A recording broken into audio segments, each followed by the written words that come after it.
Good afternoon, YouTube.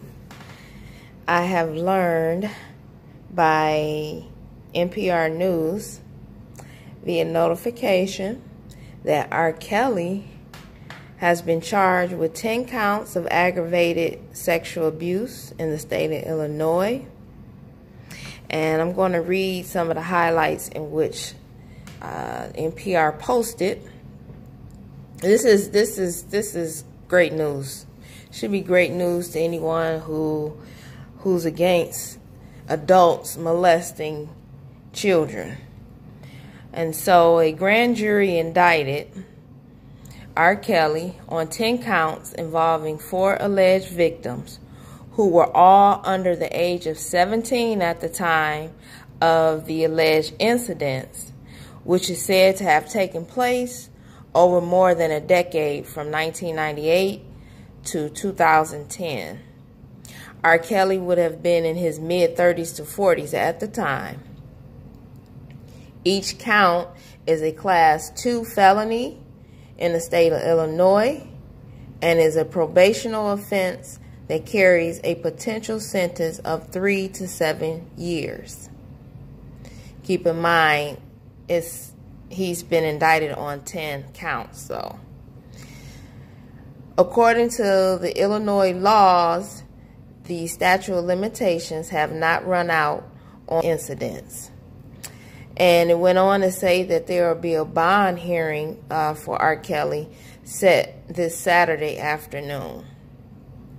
So I'm really, really glad to hear this. You know, I've never forgotten Aaliyah, being a native Detroiter, and she is well, and she really fell victim to R. Kelly.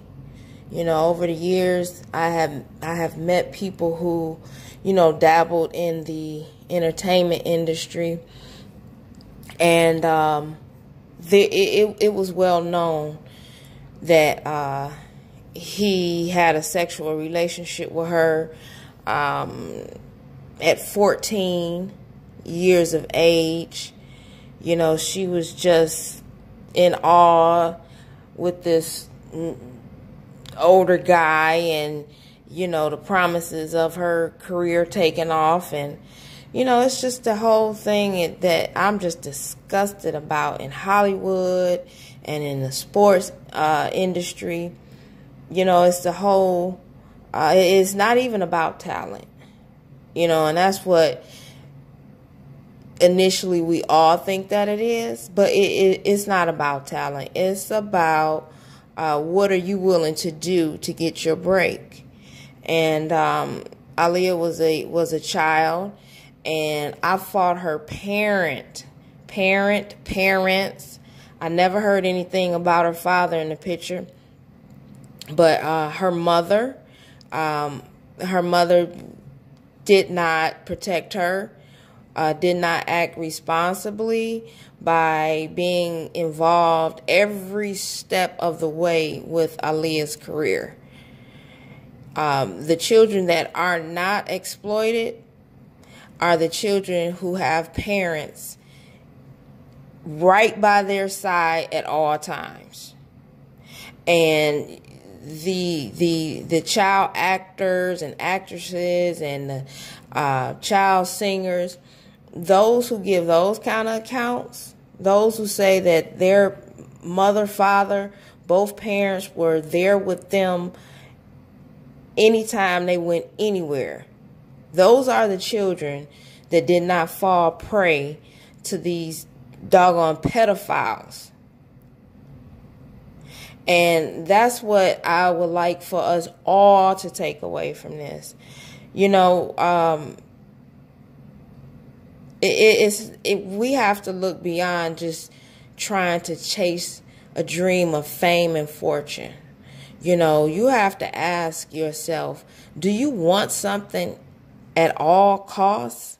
Meaning, are you willing to give up any and everything? Are you willing to turn a blind eye to things that you know that are not right just for the possibility to be able to buy a certain house, drive a certain car.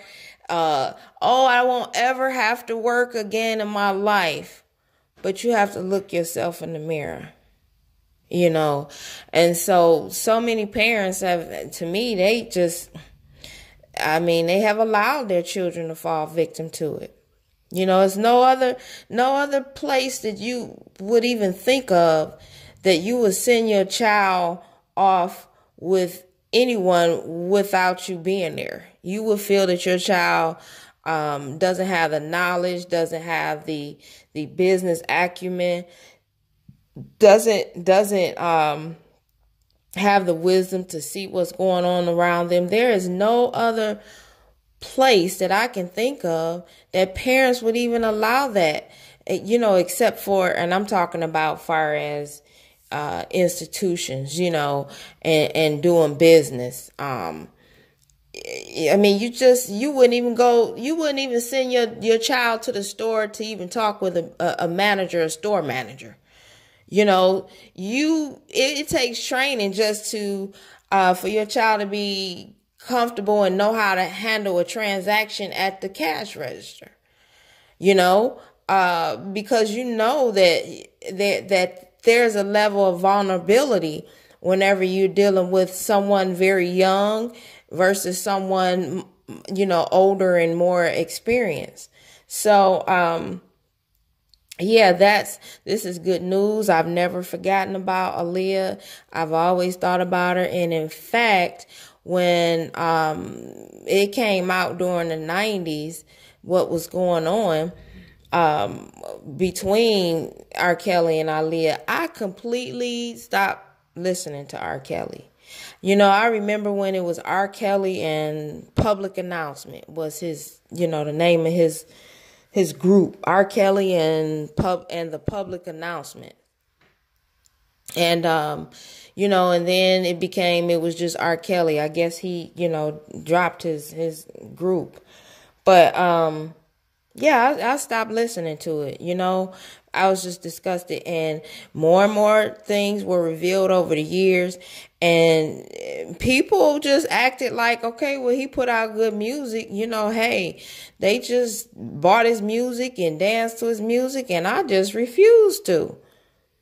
Never have since then.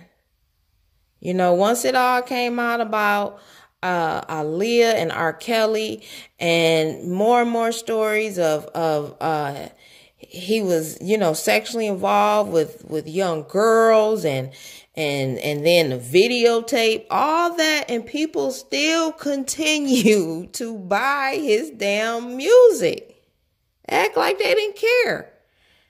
And then these, you know, record executives, they didn't care. He wasn't screwing around with any of their daughters or nieces or granddaughters. He wasn't screwing around with none of them, so they didn't care. You know, these were young black girls for the most part, and no one seemed to care because everybody wanted to be on that money train with R. Kelly. You know, like I said, the Sony executives, he's making money for them. You know, all the people that he, you know, quote, put on, that he knew, you know, you give people little security jobs and give them jobs and maintaining your property when you're away or carrying your luggage and all of that. They turn a blind eye too. All the artists, recording artists that have collaborated with R. Kelly, you think that they didn't know? You know, like Lady Gaga coming out, you know, when the Lifetime docuseries, you know, she took down all her music online, the song that they made together. Yes, but why did you make the damn song with them? See, whenever you're a part of an industry, whenever you're a part of an institution or an organization, whenever you're in that circle, you know everything that's going on. You know, it's just like certain industries that I've been a part of, I know exactly how it functions. I know exactly what occurred when I was a part of those institutions. Okay, that's the same across the board. There are no individuals who are in the entertainment industry, and particularly if they do anything in rap and R&B, or they a part of Sony. I mean, everybody knows about this. I bet you even country music singers know about it. You know, so it just trips me out now that people want to, you know, step back from them. You should have stepped back from them decades ago. You know, because even if the law didn't have enough evidence to indict him decades ago, had people stopped dealing with him, stopped talking to him, stopped recording with him, had his label dropped him, it would have saved a lot of young girls from being exploited and molested and taken advantage of. What's happening now, if it had happened 20 years ago, he would have suffered then, and that would have stopped his behavior, at least far as in the music industry. You shut somebody down and where they're not able to network, they aren't able to they don't have any friends, you know, only person there is probably your mama and your closest siblings, and you know, people just shut you, ostracize you, just shut you down. That would have changed a lot of lives, saved a lot of lives. You know, that would have ended his career then. You know, so what we're all seeing is you know, it's just the time. This is the good outcome of Me Too movement. This is the good outcome of women being more involved in politics and having more higher level positions in the entertainment industry.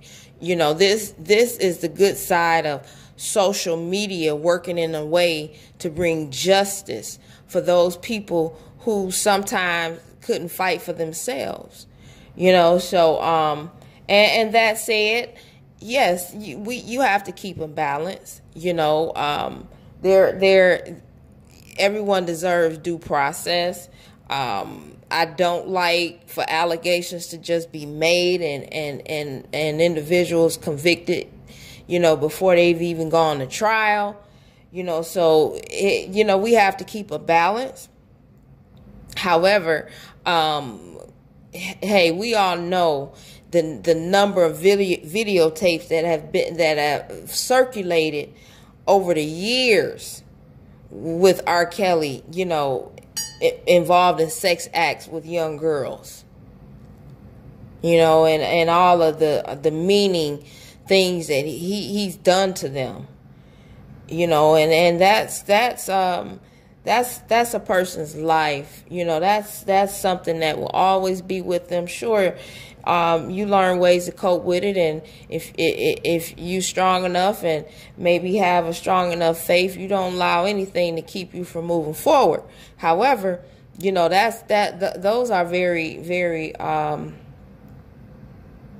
very, very heavy things. I put it like that, to have to move past.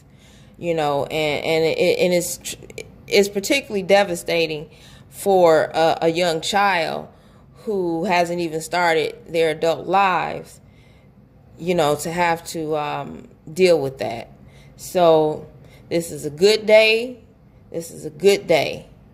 And he'll have his time in court. And unlike before, I hope that all the evidence that is out in this universe, out in this world, you know, that in which the prosecution can gather to build evidence, because it's all out there, and hopefully all the witnesses are strong enough and willing to testify if necessary, you know, and so that he could you know, have to face the consequences of his actions. It's time, and it's appropriate, and I enjoy seeing more and more that we say that no matter how much money someone makes, no matter how well known they are, that the law applies to them as well. So, R. Kelly, he's been indicted with 10 counts of aggravated sexual abuse in the state of Illinois. Have a good one.